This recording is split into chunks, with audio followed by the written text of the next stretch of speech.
Hi, I'm Julia Hankins, and I am the founder of Wellbeing Adventurers. I'm a children's wellbeing consultant and mentor, and I work with other kids yoga teachers to help them feel more confident as they deliver yoga to children. And so today I'm answering a question from someone who I used to mentor. This is Alison's question. So, hi, Alison. I hope that you're getting this. So Alison has access to all of my courses because she's mentored with me previously, but no longer is mentoring with me right now. But she sent me a question for me to answer in one of these videos. So I thought I'd answer it today. And so Alison teaches regular classes within a school setting, and she wanted to know what to do when a school changed the plan. So, say for example, you're supposed to be teaching year one and year two, or reception and year one, or whatever, and you've got that plan in place, and then somebody emails you and says, as they do, as this happens in schools, because things can be liable to change. We need to be flexible friends in more than one way. And so sometimes schools will email and say, actually, year one's on a trip that day, so year four are going to have yoga this week. And so Alison's question was what to do in those situations, what to teach those children when it's a one-off session. So you're not teaching them in a scheme of work. There's not like 6 sessions. You just got them for one. And so that's what I'm going to talk about today. So firstly, what I would say, if you see me looking to the side, it's because I've got my notes by the side of me in one of my many notebooks, and so I hope that's not too distracting. Normally I've typed it up and I would have it on the screen so that I'm not looking too far to the side. However, I'm a bit limited with time today because we're planning a family holiday. We're going to Iceland in a few days' time, and so I really wanted to film this, but I didn't have time to do all the typing, so apologies if it's a bit of a scratchy video. I'm doing the best that I can with the time that I've got, and my mantra that I'm saying to myself is done is better than perfect. So here I am in my imperfectly perfect way. So first of all, I would say treat it like a one-off class, so as if you were going to teach that class as part of a wellbeing day. So for example, I have schools that I work with on an annual contract, or I have schools that I work with on like a termly contract, and I have schools that I go to and just deliver a one-off wellbeing day or one-off special event. And so I would treat it like that, like a one-off event. And I'd have it in my mind that that's what I was delivering. So I wouldn't worry too much about the fact that, it's in the middle of some other lessons. I would just think, okay, this is for the one lesson, one class. So that's my first thing that I would do. And then I would stick to my usual class structure. So it can be tempting to think, oh, well, things are different, I should just do a different thing. Still stick to your usual structure of a lesson that you would normally stick to. I'm a firm believer that a structure is really important. Not just because I am autistic, and so that may be part of it, but I believe that children really thrive on having a structure. So stick to what your usual structure would be. And if you don't have one and you're not sure where to begin, then you might like the freebie that I have, which is called Playful Planning. I will include it in the description below, and that will be it's just basically my lesson plans that I use, or the structure of my plan. So stick to the structure of your plan. And if you are struggling with the planning and you've downloaded the plans, you think they're useful, but you don't really know where to start with this, or you're at a loss of what to include within your lessons, then the training Structure for Success may be useful to you. I will include that with this as well. But stick to your usual structure, and even though it's a different class, have the same structure of the lesson. And the next thing that I would say is keep it really simple for yourself. So if you're already teaching, I don't know, say for example, I'll just use one of my examples. So the one particular school, on a Friday afternoon, I teach year 4 and year 6. And I tend to use the same props that I would be using. The things that would be different would be the actual components of teaching in the lesson. So the poses that we would do would be different, but I would use the same props for those things.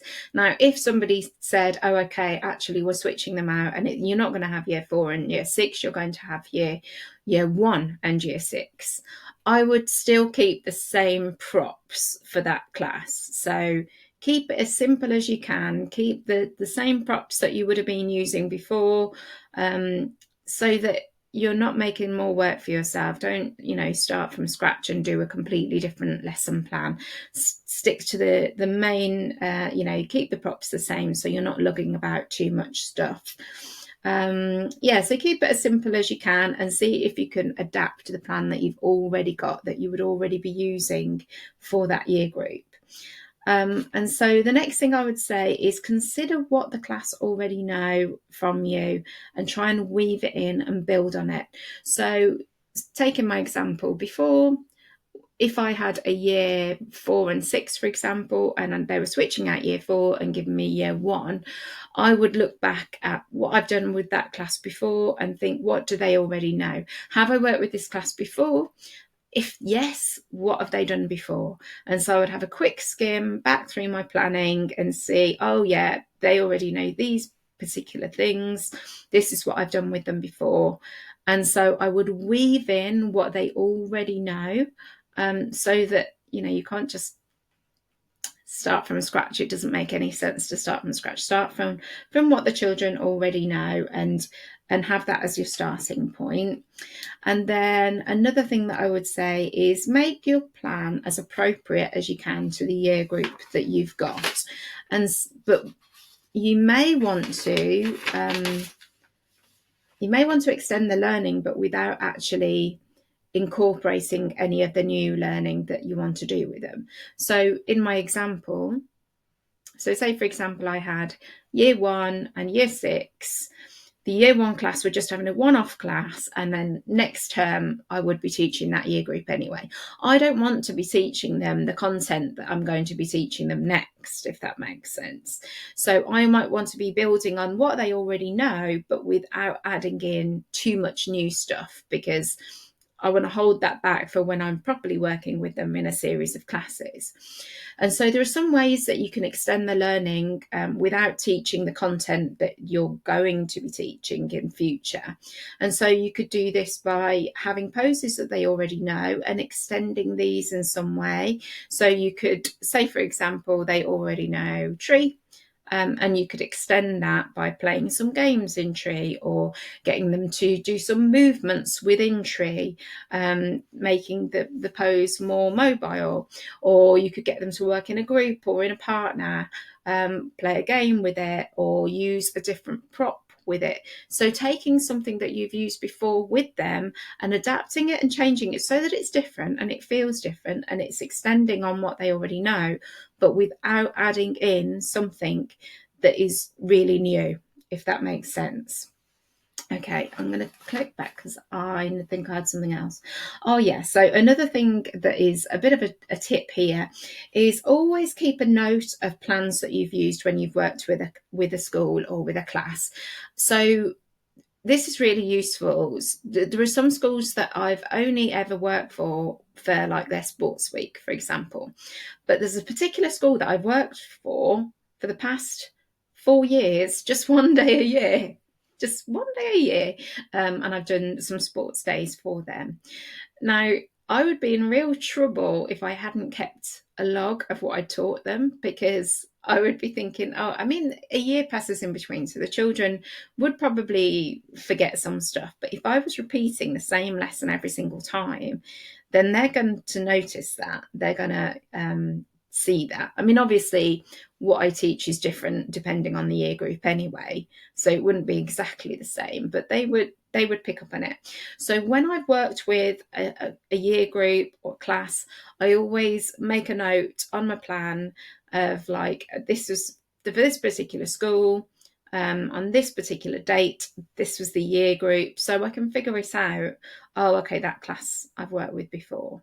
And I might have this on my computer, But I'm also going to have what I do is I plan it on my computer, I print it out, and then I add it onto it and I keep it in a folder. And so it's useful to do that, because then if ever you randomly get that same school again, or that same year group again, that same class again, you can look back and think, what do they already know? What have I already taught them?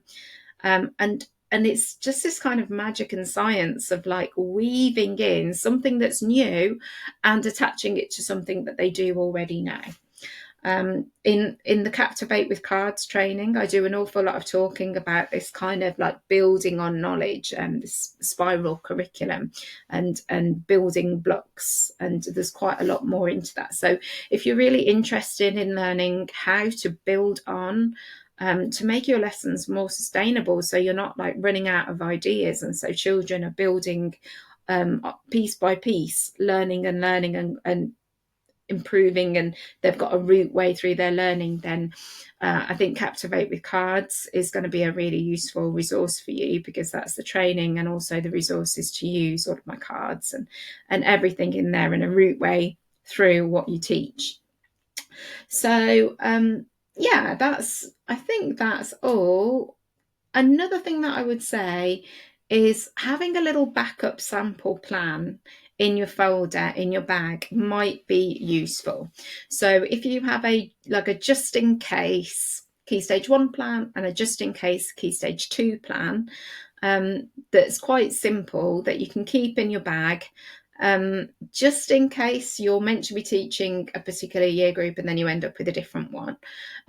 Just a little handy tip to have, just in case. Okay, so hopefully you found that useful, Alison, and hopefully it was helpful to some other people. If you would like more resources or ideas, then check out there's lots of freebies that you could have. There's the Playful Planning freebie will be useful to you if you're interested in structuring your lesson and having a lesson plan. If you're interested in how to actually structure your classes, then the training Structure for Success would be useful to you. And if you're really interested in that kind of pedagogy of what to teach when and how to return back to it, and what actually to teach children and how to keep it manageable for you, then I highly recommend Captivate with Cards. If you ever have a question and you'd like for me to answer it, either you can comment below on this video, or you can email me, julia@juliahankins.co.uk. I reply to all of the emails that people send me, and I always make a note of the questions that you ask so that I can incorporate them in these videos that I hope that you find useful. If you did find it useful, please like and subscribe and click the bell so that you receive notifications of when new videos pop up. And I'd love for you to be able to share this with others or comment, just so that I know that you watched it and you found it useful. It's really good to know that it's not just me on my own talking in my office. So thanks again for watching, and I hope you have a great day.